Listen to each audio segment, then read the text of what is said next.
অবশেষে সেনাপ্রধান নড়ে চড়ে বসেছে। রাজনীতির হিসাব নিকাশ পাল্টে যাচ্ছে। এবার বিএনপি কোন পথে যাবে? বাংলাদেশে আমি যেটা বলি বারবার, নির্বাচন হবে মানে সুষ্ঠু নির্বাচন হবে, জনগণ ভোটাধিকার প্রয়োগ করতে পারবে, এখানে কোনো কারচুপি থাকবে না।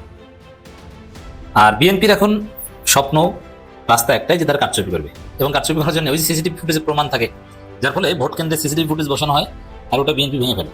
কয়েক জায়গায় ভোট কেন্দ্রে সিসিটিভি ক্যামেরা ভেঙে ফেলেছে বিএনপি। কয়টা ভাঙবে? কোনো পার পাবেন না। বিএনপির লোকজনের সাথে কথা বললে যেটা বোঝা যায় যে তারা ভোট চুরি করবেন, পুলিশ তাদের পক্ষে এইসব যুক্তি টুক্তি দেয়, কিন্তু না, সেনাবাহিনী আপনাকে পিটিয়ে পাশার লাল করে দিবে। আর জামাত যদি ধরে, জামাত ধরলে যে কি হয় এটা শুধু হাসিনা জানে। শিবির যদি কাউকে ধরে তাহলে তার পরিণতি হাসিনা। 5 আগস্টের পর থেকে আমি বিভিন্ন ভিডিওতে বলেছি যে তারেক রহমান এর নেতৃত্বে যে বিএনপি, সে বিএনপি আগের বিএনপি সরকারের যে সময়টা ছিল তার চাইতে অনেক বেশি উন্নত একটা কি বলবো যে ভালো কিছু করবে, এরকম একটা সরকার তারেক রহমান করবেন। তার কিছু তিনি যে বলেন যে আই হ্যাভ এ প্ল্যান, আসলেই তার একটা প্ল্যান আছে, এবং এটা আমি তার খুব ঘনিষ্ঠ লোকজনের সাথে তার যে কথাবার্তা হয় তাদেরও অনেকের কাছেই শুনেছি, এবং তার কিছু মাইনা নেওয়া যাবে না। জামাতের বিচার করতে হবে। এরা মা বোনের ইজ্জত নিছে, এরা 71 আমাদের অনেক লক্ষ লক্ষ মানুষ মাইরা ফালাইছে। কেন এই কথাগুলা এই জন্যই বলার মধ্যে ভাই অনেক বুদ্ধি খরচ করছে, অনেক রকম বড় পরিকল্পনা করছে। এই বলাতে কি লাভ হবে জানেন? আওয়ামী লীগ খুব খুশি হবে, কারণ আমাদের বয়ান ওনারা বলতেছে, আমরা যে কথাগুলো বলছি 15-16 বছর বা গত 54 বছর ওই কথাগুলোই তো বলতেছে। তার মানে আমরা কারে ভোট দেবো? ওনাদের কি ভোট দেবো? কারণ নিশ্চয় ওনারা ভিতরে ভিতরে দিল্লিতে কথা দিছে যে আমি পাশ করে আসতে পারলে আমি আপনাকে নিয়ে আসুন, এরকম নিশ্চয় একটা কথা দিছে। তাহলে ওনারই বয়ান কেন উনি বলতেছে? মাঝে মাঝে মনে হইতেছে কি জানেন, চোখ বন্ধ করে আওয়ামী লীগের আমলে আসি। হ্যাঁ, আওয়ামী লীগের আমলে আসি। আচ্ছা, আওয়ামী লীগ কি আবার ফেরত আসবে না? হ্যাঁ ভাই, নিশ্চয়ই ফেরত আসবে। সজীব ওয়াজেদ জয়ের একটা ইন্টারভিউ দেখছেন না? বস ভদ্র পা তুইরা সুট টুট পইরা ইন্টারভিউ দিছে। কথা কিন্তু খুব খারাপ কিছু বলে নাই। আগে যেভাবে দেখতাম উনি ওই যে 5 আগস্টের পরে কেমন জানি কথাবার্তা বলতো, মনে হইতো যে কি জানেন, আউলে গেছে, কথার কোনো মিল থাকতো না। অতএব আমরা দেখতে পাচ্ছি যে ইউনূস ইজ ডিটারমাইন্ড যে সুষ্ঠু নির্বাচন করবেন, পরিবেশ উন্নতি হচ্ছে, লেভেল প্লেইং ফিল্ড আপনি মাঠ যাচ্ছে, যারা অপরাধ করছে তারা ছাড় পাচ্ছে না, বিএনপি দিন দিন কোণঠাসা হয়ে পড়ছে অপরাধের কারণে, এবং সুষ্ঠু নির্বাচনের সবচেয়ে বড় ইনস্ট্রুমেন্ট সেনাবাহিনী যদি প্রত্যেকটা কেন্দ্রে, জামাতের দাবি ছিল প্রত্যেক কেন্দ্রে 5 জন করে সেনাবাহিনী, 5 জন না থাকতে পারলেও প্রত্যেকটা কেন্দ্রে যদি 2 জন সেনাবাহিনী অস্ত্র হাতে দাঁড়িয়ে থাকে, কোনো বিএনপি পান্ডার সাহস নাই তাদের সামনে থেকে ভোট চুরি করবে। অতএব অস্ত্র হাতে নিয়ে সেনাবাহিনী দাঁড়িয়ে থাকতে হবে। আমার মনে হয় সেনাবাহিনী সেদিকেই যাচ্ছে। এখন সেনাবাহিনী যদি সত্যিকার অর্থেই সিরিয়াস ভূমিকা পালন করার চেষ্টা করছে, যেটা সেনাপ্রধান বলছেন, তাহলে ভোট চুরির কোনো সম্ভাবনা থাকবে না। সুষ্ঠু নির্বাচন হবে, আর সুষ্ঠু নির্বাচন হবে, ভোট চুরি করা যাবে না। এটা যখন, এবং আরো আওয়ামী লীগ বিএনপি যাদেরকে নিয়ে ভোট চুরি করবে এরা তো ধরা পড়বে, এটা শেষ হবে নির্বাচনের আগে। ওই যে এস এম খালেদুজ্জামান তারেক রহমানের বিরুদ্ধে যিনি জিতবেন ঢাকা 17-তে, তিনি বলেছেন না, তিনি স্পষ্ট করে বলেছেন যে নির্বাচন আগে সব সাইজ হয়ে যাবে। বিএনপির যারা ভোট চুরি করবেন তারা সাইজ হয়ে যাবে। দর্শক, খবর, নির্বাচনে পেশাদার ও নিরপেক্ষ দায়িত্ব পালনের নির্দেশ সেনাপ্রধানের যে নির্দেশনা, পেশাদার ও নিরপেক্ষ, হ্যাঁ, সেনাবাহিনী কারো দালালি করবে না। সেনাবাহিনীর এক অফিসারদের, অনেকের সেই জিয়াউলদের মতো অফিসারদের ভূমিকা নিয়ে আমাদের হাজার লক্ষ সমালোচনা। সেনাবাহিনী আজ বাহিনী, তারা কারোই পক্ষ অবলম্বন করবে না, এটা আমরা নিশ্চিত। তারা অন্যায়ের বিরুদ্ধে থাকবে, ন্যায়ের পক্ষে থাকবে, এতে কোনো সন্দেহ সংশয় নেই। অতএব সেনাপ্রধান যখন পেশাদার ও নিরপেক্ষ দায়িত্ব পালনের নির্দেশ দিয়েছেন, যারা ভোট চুরি করতে চান তারা ওইসব স্বপ্ন বাদ দেন। ভোট চুরি করতে পারবেন না, আপনার জীবন তামাতামা হয়ে যাবে। যে ভোট চুরি করতে আসবেন, আপনার ইহকাল পরকাল সব যাবে। আগে জামাত কি করেছে এটা শুনলে তো আপনি ভয়, আপনার তখনই শুরু হবে। প্রত্যেকটা ভোট কেন্দ্রে দিবেন না, প্রত্যেকটা ভোট কেন্দ্রে কতজন জামাতে ভোট দিতে গিয়েছে সবকিছুর অক্ষরে অক্ষরে মিলিয়ে হিসাব নেবে জামাত। এই যে নির্বাচনের ফলাফল পেতে আপনার 3 দিন সময় লাগতে পারে, দেরি হতে পারে, আমি বলেছি না? হ্যাঁ, এর মধ্যে অনেক রহস্য আছে। নির্বাচনের ফলাফল পেতে দেরি হতে পারে। কেন? কারচুপি করবে না, অক্ষরে অক্ষরে মিলানো হবে, একটু এদিক ওদিক হতে পারবে না। এটা নিয়ে নানা সন্দেহ সংশয় আছে, কিন্তু ভালো দিকও আছে। কোনো 2 নম্বরই করতে পারবে না, একটা ভোট এদিক ওদিক হবে না। জনগণ যাদেরকে ভোট দিবে তারাই আসবে, আর এই পরিবেশ নিশ্চিত করবে সেনাবাহিনী। 2000 জাতীয় সংসদ নির্বাচন ও গণভোট সামনে রেখে সেনা সদস্যদের পেশাদারিত্ব, নিরপেক্ষতা, শৃঙ্খলা ও ধৈর্য, নাগরিক বান্ধব আচরণের মাধ্যমে দায়িত্ব পালনের উপর গুরুত্ব আরোপ করেছেন সেনাবাহিনীর প্রধান জেনারেল ওয়াকারুজ্জামান। দেখেন, সেনাবাহিনীর ওয়াকারুজ্জামানকে নিয়ে সমালোচনা রয়েছে বা অনেককে নিয়ে সমালোচনা রয়েছে, বাট সেনাবাহিনীর নিম্নপদস্থ অফিসার এবং সৈনিকরা কিন্তু সত্যিকার অর্থে দেশপ্রেমিক। ইউনূসের সাথেও কথা হয়েছে, পুরো সেনাবাহিনীর বা আইন শৃঙ্খলা রক্ষায় নিয়োজিত সমস্ত বাহিনীর ইউনূস চূড়ান্ত নির্দেশনা দিয়ে দিয়েছেন। এতে ভোট চুরির রাস্তা বন্ধ হয়ে যাচ্ছে।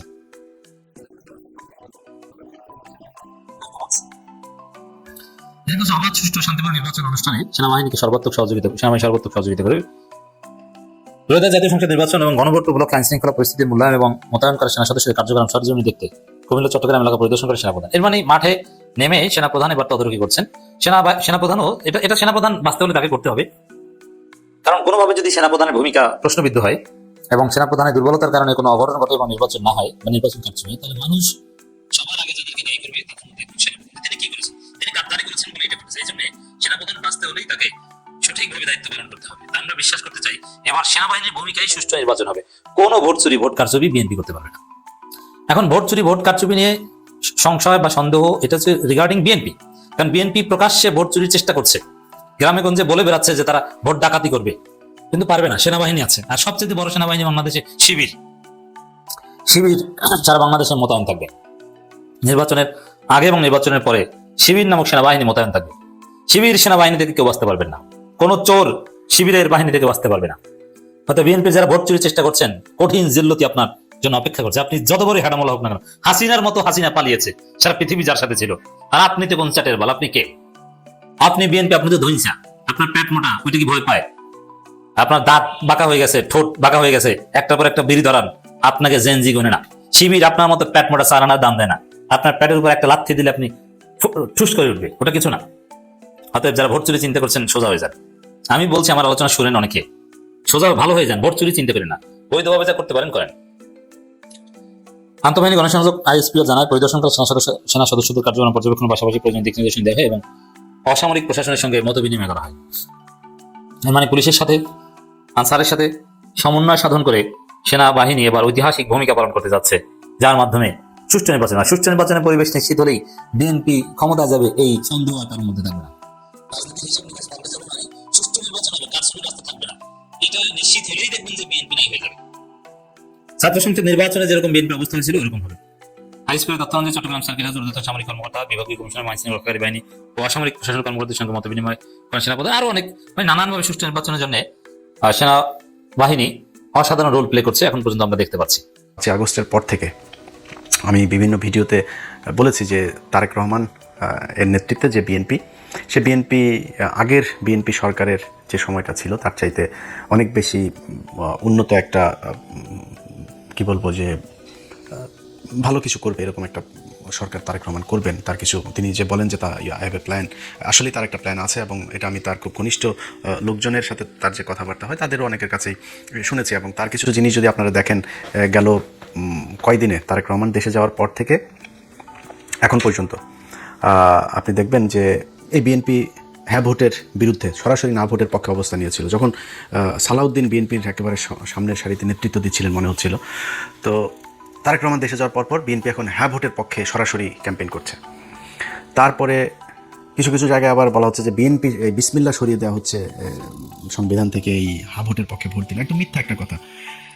সংবিধানের যেসব অনুচ্ছেদগুলো পরিবর্তন করতে চায়, সংস্কার করতে চায়, একমাত্র সেই অনুচ্ছেদগুলো নিয়ে কথা বলা হচ্ছে। বিসমিল্লাহ এটা প্রস্তাবনায় আছে, এটা নিয়ে কোনো আলোচনা হয় না, এটাতে টাচই করে নেই, এটার কোনো সংস্কার চায় না, যে কারণে ওই আলোচনা এই ইয়েতে নেই।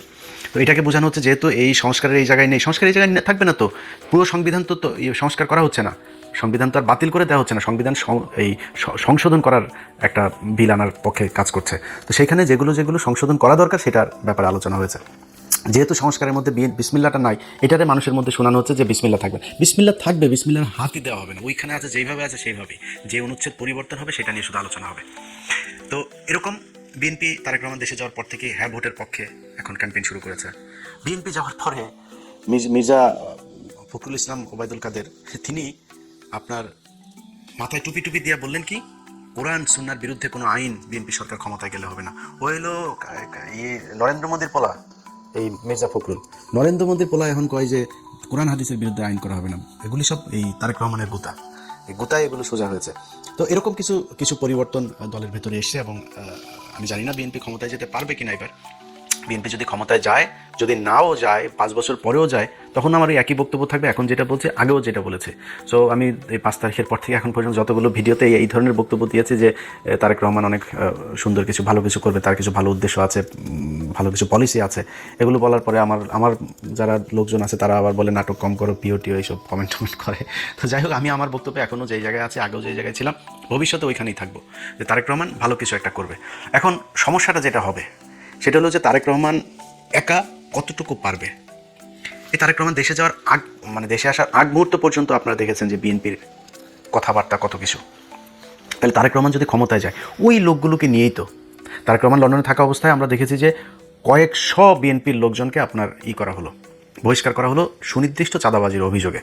সেই লোকগুলোকে আবার দেখানো হয়েছে এবং ওই লোকগুলো 53 জন না কতজন যেন আপনার এই নির্বাচনে ধানের শীষ নিয়ে নির্বাচন করছে, তাদের বহিষ্কার আদেশ প্রত্যাহার করে তাদেরকে নিয়ে আসা হয়েছে, মনোনয়ন দেওয়া হয়েছে, নির্বাচন করছে তারা। তো বাংলাদেশের মানুষ সবাই জানে আপনি নিজে সার্টিফিকেট দিয়েছিলেন যে হি ইজ চাঁদাবাজ, এখন আপনি তাকে মনোনয়ন দিয়ে বললেন যে ওরে এই চাঁদাবাজকে তুমি ধানের শীষে ভোট দাও।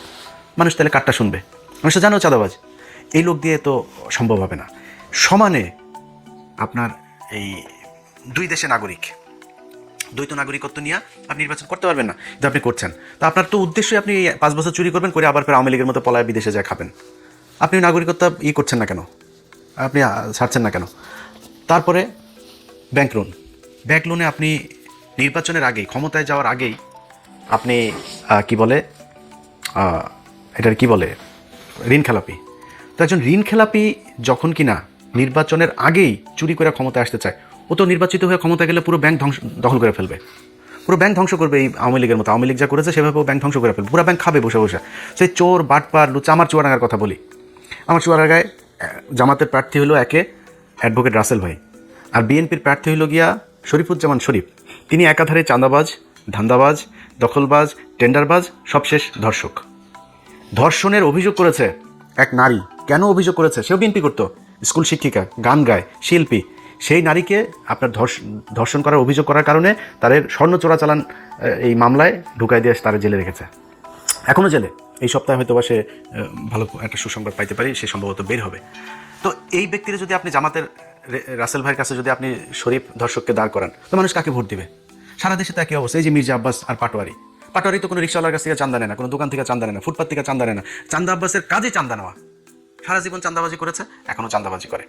এই যে আপনি ওনারা অনেক সময় বলে পারেন যে জামাতের লোকজন হলো গিয়া কিচ্ছু করে না, জামাতের লোকজন কোনো কষ্ট করে না, জামাতের লুকিয়ে লুকিয়ে আরামে তারপরে আওয়ামী লীগ সেজে তারপরে রাজনীতি করেছে। জামাতের কয়জনের ফাঁসি হয়েছে, জামাতের কতজন জেলে গিয়েছে, জামাতের কতজন রিমান্ডে গিয়েছে, জামাতের কতজন গুম হয়েছে, কতজন অঙ্গ হারিয়েছে, এটা হিসাব করতে চাইলে হিসাব করেন, তাহলে বুঝবেন যে কাদের উপরে কত নির্যাতন হয়েছে।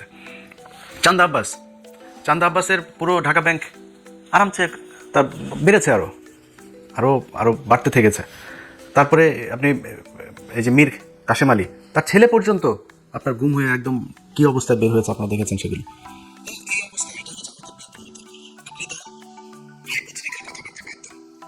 জামাতের বিএনপির সাথে আমরা যে প্রতিদ্বন্দ্বিতা করবো, একজন বিএনপির ভাইকে আমি বলবো যে আমি কিন্তু চাই যে সব রাজনীতি, খালি বিএনপি একা না, আমি যে আওয়ামী লীগও যদি বাংলাদেশে কোনোদিন রাজনীতি করে, জাতীয় পার্টির আছে, সব রাজনীতিবিদদেরই ঠিক জায়গায় আসতে হবে। ভাই আপনি চোর বাটপার সেই আগে ধান্দাবাজ চান্দাবাজ এগুলো নিয়ে আমরা যদি বলতে বলেন, একটু সেফ জোনে থাকার জন্য বলি, নাহলে 100% বলে ফেলতাম। 99.9% আপনার চোর, জাস্ট চুরি করার জন্য এখানে রাজনীতি করতে আসে। একদম সব বিএনপি বলেন, আওয়ামী লীগ বলেন, জাস্ট চুরি করার জন্য রাজনীতি করতে আসে। আর জামাতকে বলা হয়, জামাতও নাকি ওরা হয়েছে চান্দাবাজি করে, জামাতও নাকি চান্দাবাজি করে। জামাত চান্দাবাজি কেমনি করে? ওই যে ইয়ানত নেয়, এটাও বলে চান্দা। তো ও ইয়ানত নেয়, ওর পকেটে টাকা দিয়ে ও সংগঠন করে, রাজনীতি করে। আর আপনি মানুষের টাকা নেওয়ার জন্য রাজনীতি করেন, মানুষের কাছ থেকে চান্দা নেওয়ার জন্য রাজনীতি করেন। এগুলি বলে কি আপনি বুঝাইতে পারবেন? জামাতকে আপনি বলবেন 71-এর রাজাকার, এগুলি বলে কি আপনি আমার জামাতের পেছনে নিতে? মানুষ কেন যেখানেই যায়, যেখানেই শুনেন জামাতকে, আমরা এবার জামাতকে ভোট দিব, জামাতকে ভোট দিব, এরা আবার বলে বট বাহিনী দিয়ে এগুলি করা হয়। তো ডাকসু নির্বাচনে কি হয়েছে? ছাত্র সংসদ নির্বাচনগুলো সব জায়গাতে কেন এই ভরাডি? সবশেষ যকসু নির্বাচনে সবাই মিলে, ওই যে বিকাশ নুরু টুরু সব কটার দল মিলে এসে তারপরে শিবিরের বিরুদ্ধে লাগলো, তাও পারলো না। তো কেন হচ্ছে এরকম? এটা এমনি আপনার কি মনে হয় জাহাঙ্গীরনগর বিশ্ববিদ্যালয়, ঢাকা বিশ্ববিদ্যালয়, সব বিশ্ববিদ্যালয়গুলোতে সবাই শিবির করে, এখন সবাই জামাতে যোগ দিয়েছে? নো, কি করেছে? তাদের এই সাধারণ মানুষ যারা, সাধারণ ভোটার যারা, তারা দেখেছে যে ছাত্র দলের চরিত্র আর ছাত্র শিবিরের চরিত্র, না, এটা তো আকাশ পাতাল পার্থক্য। আমরা তো যা শুনি সব মিথ্যা কথা। এটাকে বলা হয় এরা হইল গিয়া এলা এই ৭১-এ ওর মারে এটা করেছে, ওর বোনের এটা করেছে, খুঁজে পায় না। সারা বাংলাদেশে যে মেজর আখতারুজ্জামান তিনি এদিন একটা কথা বলেছেন যে ভাই ৭১-এ জামাত ইসলামের সংগঠনে সব মিলায় লোক ছিল না ৩০০ জন, তারা ৬৪ জেলায় একদম সংগঠন করে এই যে রাজাকার বলা হয়, রাজাকার জিনিসটাই তো মানে বিকৃতভাবে উপস্থাপন করা হয়েছে। রাজাকার ছিল পাকিস্তানি বাহিনীরা এই যে ব্রিজ কালভার্ট যেগুলো ভেঙে দিচ্ছিল মুক্তিযোদ্ধারা, এগুলো রক্ষণাবেক্ষণের জন্য তাদের ইউনিফর্ম ছিল চৌকিদারদের মতো। আপনি মেজর আক্তার নিজেও এই কথাটা বলেছে, এটা এর আগেও আমরা বিভিন্ন বইতেও পড়েছি, আপনি বিভিন্ন বিদেশি যেসব ডকুমেন্টারিগুলো ছিল তখনকার সেগুলো তো গেলেও দেখবেন। এটা কোনো রাজনৈতিক দল ছিল না, জামাতের কোনো সংগঠনই ছিল না তখন সেইভাবে, মানে জেলা ভিত্তিক। ঢাকা শহরে একটা ছোট্ট একটা ছিল, ওইটা নিয়ে তারা রাজনীতি করতো। তো এটাকে বানানো হয়েছে রাজাকার। তারা বিভিন্ন মানুষের হরিণ ধরে নিয়ে নাকি পাকিস্তানিদের দিয়ে কার মারে মারে করায়, তারপরে আকাম কোকাম করায় ওদের সজীব ওয়াজের জয় পয়দা হওয়া, এইগুলো বানানো হয়েছে। এগুলো তো ভাই মানুষ এখন বলে করা যাবে না। এখন করতে হবে কি, আপনাকে রাজনীতি করতে হলে ওর চাইতে বেটার কোনো রাজনীতি করতে হবে। জামাত ইসলাম এই একটা সংবাদ সম্মেলন করবে, ওদের একটা মিটিং হবে, ওদের দলের কাউন্সিল হবে, পদ দেওয়ার নাম বলার পরে সে জানেও না কিসের লবিং টবিং, সে জানেও না কি হবে, সে কান্না করে, নামাজ পড়ে, সেজদা দেয়। কেউ কারোর পক্ষে কোনো বিপক্ষে বিদ্রোহী প্রার্থী কোনো কিছু নাই। এনসিপির পোলাপান, অখ্যাত পোলাপান, চেনে না কেউ এলাকায়, কেন্দ্র থেকে সিদ্ধান্ত হয়েছে তাকে লক্ষ্মীপুর ১ আসনে দেওয়া হবে। বিশাল প্রভাবশালী জামাত ইসলামের বিরাট মানে হেভিওয়েট প্রার্থী সরে গিয়েছে। এই যে মাহফুজের ভাইকে দিয়েছেন, ওই আসনের যে জামাতের প্রার্থী, উনি ভীষণ জনপ্রিয়, দাঁড়াইলেই পাশ করবে এরকম একজন প্রার্থী। দল বলেছে মাহফুজের ভাইকে দিতে হবে, সরে গিয়েছে, কোনো আপত্তি নাই। একটা জায়গায় আসন দেওয়ার পর 2 মিনিটের মধ্যে জামাতের প্রার্থী ফেসবুকে পোস্ট করেন, দলীয় সিদ্ধান্তকে স্বাগত জানিয়ে, শ্রদ্ধা জানিয়ে সরে যাচ্ছে। কেন? মানে কোনো জায়গায় চেয়ার নিয়ে লাথালাথি নাই, ধাক্কাধাক্কি নাই, কোথাও বক্তব্য দেওয়া নিয়ে ধাক্কাধাক্কি নাই। খালেদা জিয়ার খিচুড়িটা নিয়েও আপনারা কারাকারি করে মারামারি করলেন। প্রতিদিন এদের কামড়া কামড়ি, সেই আওয়ামী লীগ যা করতো তাই হচ্ছে। আপনি বলেন ভাই, আপনি আমার যদি এমন বলেন যে ইলিয়াস বোধহয় জামাতের দালালি করবে, সমস্যা নেই, আপনি যা মনে চাই বলেন। আমি তো আপনাদেরকে বিএনপি ক্ষমতায় আসার আগে আওয়ামী লীগ থাকা অবস্থাতে সবসময় একটা কথা বলেছি কি, আমার খালি আমি রাজাকার হইতে রাজি, আমি পাকিস্তানি মিলিটারি হইতে রাজি, সব হইতে রাজি, যা বানাবি সব হইতে রাজি, কিন্তু আমার আওয়ামী লীগ খালি বানাবি না, কিছু সমস্যা নেই। তো আমাকে আপনি যা মনে চায় বলেন, আপনি নিজেকে কোশ্চেন করেন। একটা সংগঠনের এত নিয়ম শৃঙ্খলা, এত ডিসিপ্লিনের মধ্য দিয়ে যে সংগঠন আসবে, কোনো চাঁদাবাজির নাই, অভিযোগ নাই, ধর্ষণের অভিযোগ নাই, টেন্ডারবাজির অভিযোগ নাই, এরকম একটা দলের পাশে দাঁড়িয়ে আপনি চান্দা আব্বাসকে দিয়ে কীভাবে দল চালাবেন?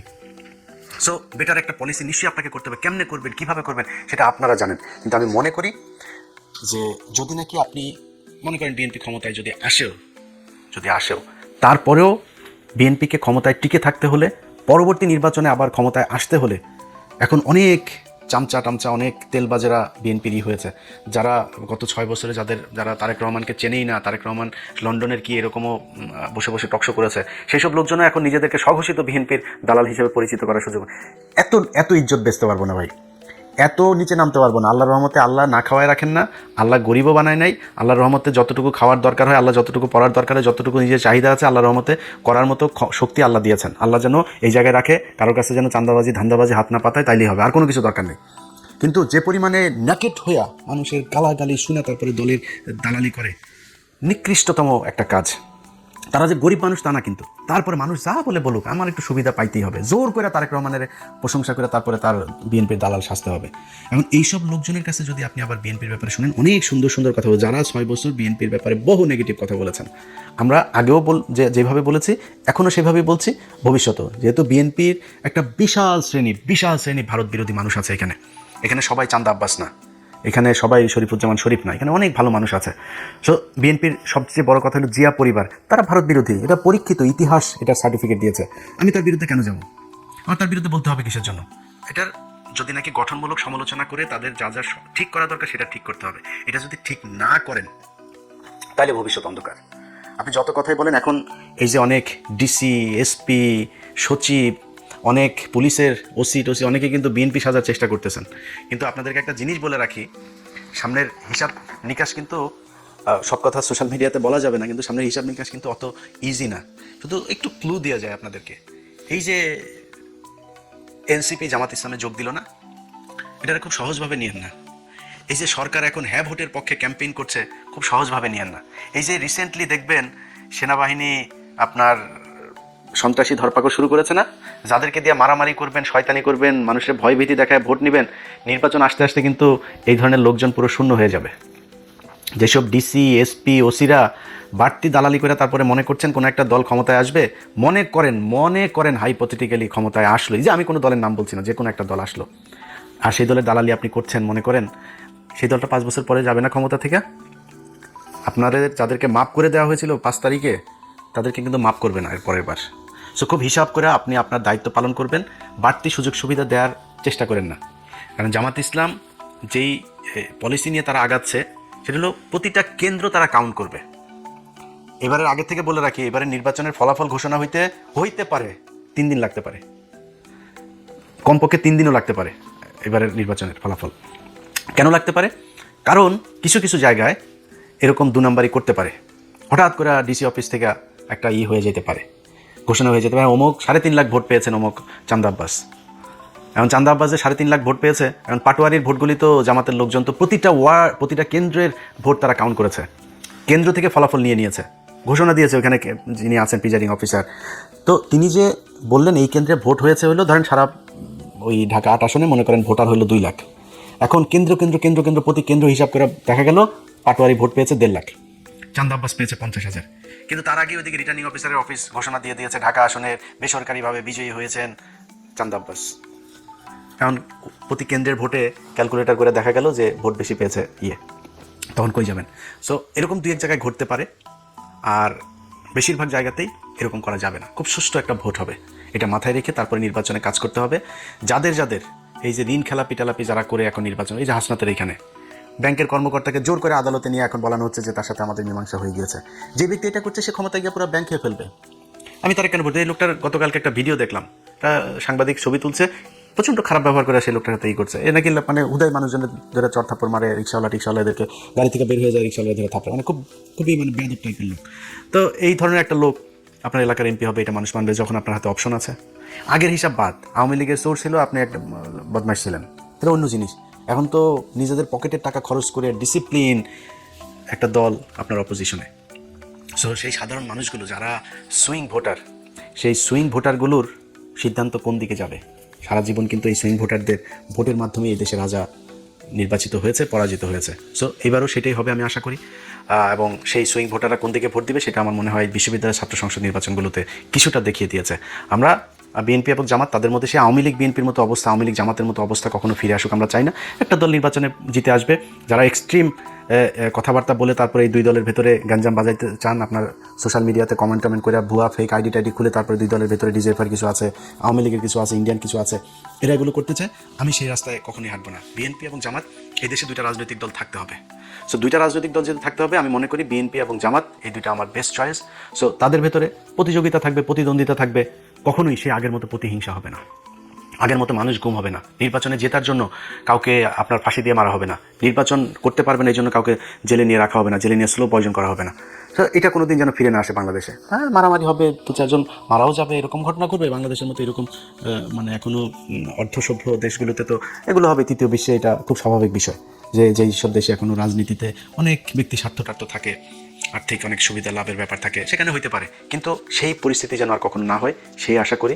সে কারণেই আমি মনে করি যে সামনের নির্বাচনটা একটা সুষ্ঠু নির্বাচন হবে, এবং সেই নির্বাচনে আমার জন্য আমার ব্যক্তিগত মতামত, যদি বিএনপি অথবা জামাত এমন একটা কিছু করতে পারে, তারা সেটা নির্বাচনের আগে নিশ্চয়ই ঘোষণা দেওয়ার দরকার নাই, দিবেও না।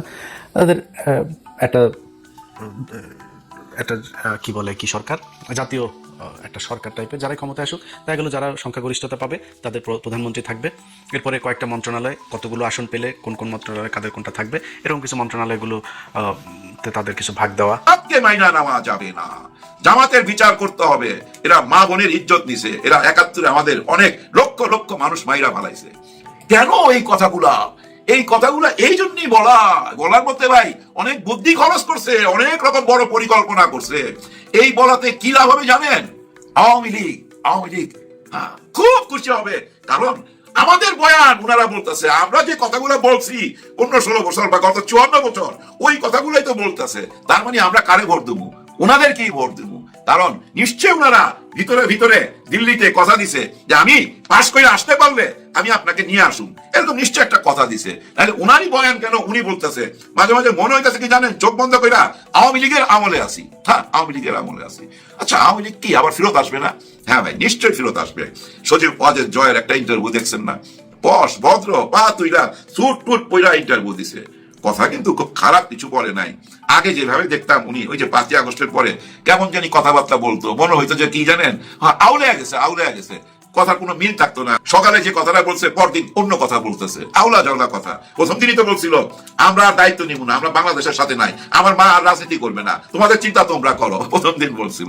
যাই হোক, বিবিসির সাথে ইন্টারভিউতে উনি একটা স্বপ্ন দেখাইছে, মনে হয় নেক্সট আওয়ামী লীগের দায়িত্ব উনি নিবে। কারণ উনি কিন্তু একটা কথা বলছে, সচিব ওয়াজেদ জয় ওল্ড, মানে তার মা বয়স হয়েছে, রাজনীতি থেকে সইরা যাবে, যদি তার মা দেশে আসতে পারে অবসরে থাকবে, তার মানে দায়িত্ব উনি নিবে। এই স্বপ্নটা কেন দেখছে জানেন? আমাদের তারেক রহমান সাহেবকে দেখা দেখছে তো, উনি নিজের চোখে এয়ারপোর্ট থেকে যেভাবে ওনাকে অনার দিয়া সম্মান দিয়া এই দেশ বরণ করে নিছে, ওই থেকে কিন্তু স্বপ্ন দেখা শুরু হয়েছে। আরে আমার নানা এই দেশ স্বাধীন করছে, আমার মা এই দেশ চালাইছে, আমি কেন পিছায় থাকুন? যার জন্য উনি আওয়ামী লীগের হাত ধরবে। দেখবেন এই 5 বছর পরে যে নির্বাচন হবে না, এই নির্বাচনে আওয়ামী লীগ নির্বাচন করবে। আর এই জয় একদিন আসবে, এই জয়কে কিন্তু এইভাবে দেখবেন আমাদের পুলিশ আর্মি এইভাবে গাড়ি পিছনে দৌড়ায় নিয়ে আসবে এই দেশে ভাই, কনফার্ম থাকেন, যদি তার হায়াত থাকে। সজীব ওয়াজেদ ভাই না আসেন আপনি, আপনার জন্য দেশের নাগরিক, বিশেষ করে আওয়ামী লীগ যারা করে তারা তো অপেক্ষা করতেছে। সজীব ওয়াজেদ জয় যখন আসবে, ঠিক তারেক রহমান সাহেব যে ইজ্জতটা পাইছে, ওই একই ইজ্জত, একই দৃশ্য আপনারা দেখতে পাবেন। যদি বিএনপি ক্ষমতায় আসে, নিশ্চয়ই এই দৃশ্যটা আপনারা দেখতে পাবেন। কিন্তু যদি জামাত ক্ষমতা আসে, তাহলে কি 5 বছর পর আওয়ামী লীগ রাজনীতি করতে পারবে না? ওনারা কি আর আসবে না? না, ওই 5 বছর পরই আসবে। জামাত ক্ষমতা আসলে ওই 5 বছর পরেই আসবে। তবে আসার রূপটা হয়তো অন্যরকম থাকবে, আগের মতো থাকবে না। ওনার মা যেভাবে বলছে যে আল্লাহ আমাকে বাঁচায় রাখছে প্রতিশোধ নেওয়ার জন্য, সবাই নাম লিস্ট করে ফেলাইছি, একটা মার্ডার করা আর 100টা মার্ডার করা তো একই, এরকম কথা বলছে না, ওরকম থাকবে না, অন্যরকম রূপ হবে। যে রূপটা জনগণ পছন্দ করবে সেই রূপটাই দেখাইতে হবে, কোনো উপায় নাই। আপনি যে রকমই হন না কেন, যত চালাকি হন না কেন, আপনার আসল রূপ ধরা পড়বেই, কেউ ঠেকাইতে পারবে না। মানুষ তার চরিত্র থেকে, মানুষ তার নিজের স্বভাব থেকে কোনোদিন বের হয়ে আসতে পারে না, যত রকমই অভিনয় করুক। এই নির্বাচন সামনে আসবে ভাই ব্রাদার, আমাদের মেইন প্রবলেম হয়ে গেছে কি জানেন? অনেক গরিব মানুষ আমাদের দেশে, অনেকের জানেন ঘরে টিন নাই, ঠিক মতো রান্নাও হয় না। তারা না ওই 5 বছর পর পর এমন একটা স্বপ্ন দেখে, ওরা না ওই 5 বছর পর পর স্বপ্ন দেখতে আরম্ভ করে, মনে করে আগের সরকারটা খারাপ ছিল, এখন যে সরকারটা আসবে নিশ্চয়ই ভালো হবে। এবং ওরা না আঁকড়ায়া ধরে, ওই যে পানিতে ডুবে যাওয়া মানুষ যেমন খড়কুটা আঁকড়ায়া ধরে না, ঠিক তেমনি আঁকড়ায়া ধরে, মনে করে আচ্ছা এবার বোধহয় সবকিছু আমরা পাইয়া যাবো। উনি যে কথাগুলো বলতেছে এখন সবই বোধহয় সত্য। যেমন আওয়ামী লীগের আমলে ওনারা কেমন ভোট চাইতো, মানুষের দুয়ারে দুয়ারে যায়, বলছে 10 টাকা 10 টাকা 10 টাকা, আয় 10 টাকা 10 টাকা চাই, 10 টাকা কেজি চাই, বলছে না ওই যে ব্ল্যাকে যেমন টিকিট বিক্রি করে, ঠিক তেমনি আয় 10 টাকা 10 টাকা করে চাই দিয়ে দিছে। সবাই খুশি হইয়া একটা স্বপ্ন দেখছে, হ্যাঁ গরিব মানুষ ভাই আবার স্বপ্ন দেখতে আরম্ভ করলো। যার পাতিলে চাল নাই, যার ঘরে টিন নাই, সে স্বপ্ন দেখতে লাগলো যে পেট ভরে তাহলে 2 বেলা খাইতে পারো। কিন্তু ক্ষমতা আসার পর কিচ্ছু পাইলো না, আবার 5 বছর চলে গেল, আবার নতুন স্বপ্ন দেখাইলো, কিন্তু ওই আগের সরকারি ওই একই মানুষ যে সবাইকে ঘরে ঘরে চাকরি দিয়ে দেবো, কেউ বেকার থাকতে পারবে না। আবার ভোট হইলো, দিনের ভোট রাইতে হয়ে গেল, ভোরের ভোট বিকালে হয়ে গেল, এইভাবে ওনারা আবার সরকার গঠন করলো, কিন্তু তাও আবার চাকরি পাইলো না। হ্যাঁ চাকরি পাইছে, কারা চাকরি পাইছে? ওনার দলের লোক, আগেই দেখছে ভাই গোপালগঞ্জে বাড়ি কিনা, ওনার দল করে কিনা, ওইভাবে চাকরি পাইছে। কিন্তু এই সাধারণ মানুষ যারা শুধুই ভোটার, যারা কোনো রাজনীতি করে না, তারা কোনো সুযোগ সুবিধা পায় নাই, তাদের মন বারবার ভাঙছে। এই দেশে যতবার নির্বাচন হয়েছে ততবারই মন ভাঙছে। আবার যদি আমরা আবার মন ভাঙা দিতে চাই তাদের, তাহলে মানুষ একদম আশাই ছেড়ে দিবে। কিন্তু মানুষ কি ওরকম বেকুব আছে এখন? আমার তো মনে হয় না ওরকম বেকুব আছে যে আপনি আবার 10 টাকা চাইলের মতো, আবার চাকরির মতো, আবার সেই লেমন জুস আর চকলেটের স্বপ্ন দেখায়া ভোট নিতে পারবেন। কিন্তু সঠিক একটা নির্বাচন হবে কিনা সেটা বড় প্রশ্ন। কারণ এই যে প্রবাসী ভোটগুলো যে ডাকাতি হয়ে গেল, এখনই এত বড় অভিযোগ, তখন কি এই ধরনের অভিযোগ আসবে না? নিশ্চয়ই আসবে। আর সেটা বন্ধ করার জন্য ওই যে সিসি ক্যামেরা, যেটা সরকার আমাদেরকে কথা দিছে, প্রত্যেক ভোট কেন্দ্রে সিসি ক্যামেরা থাকবে। এবং ওই ভোট কেন্দ্রের বাইরে কি করতে হবে? পাহারাদার লাগবে ভাই। যেভাবে আপনারা জাহাঙ্গীরনগর বিশ্ববিদ্যালয় পাহারা দিয়েছিলেন 2-3 দিন, ঠিক সেইভাবে পাহারা দিতে হবে সমস্ত ভোট কেন্দ্রে। পাহারাদার যদি না থাকে তাহলে ভোট নিরপেক্ষ হবে না। এই ভোট যদি সঠিক চান, পুলিশের সঙ্গে, আর্মির সঙ্গে, আনসারের সঙ্গে, র্যাবের সঙ্গে, সবার সঙ্গে দেশের জনগণকেও থাকতে হবে। সবাই ভাই ভলেন্টিয়ার, এই দেশের সবাই ভলেন্টিয়ার হয়ে যাবেন। নির্বাচনের কেন্দ্রের সামনে চারিদিকে বসে থাকতে হবে, চিরা বুড়ি গুড় নিয়ে আসবেন ভাই, 2 থেকে 3 দিন লেগে যেতে পারে, নড়া যাবে না। নড়বেন তো ঠইকা গেলেন, নড়বেন তো ভাই ভোট ডাকাতি হয়ে যাবে। এইটা মনে রাখবেন। নিরপেক্ষ একটা নির্বাচন খালি কইরা দেখান এই দেশে। আমি তো মনে করি গত 54 বছরে এই দেশে একদম নিখুঁত 100% নিরপেক্ষ নির্বাচন হয় নাই। যদি হয় এই ডক্টর ইউনূসের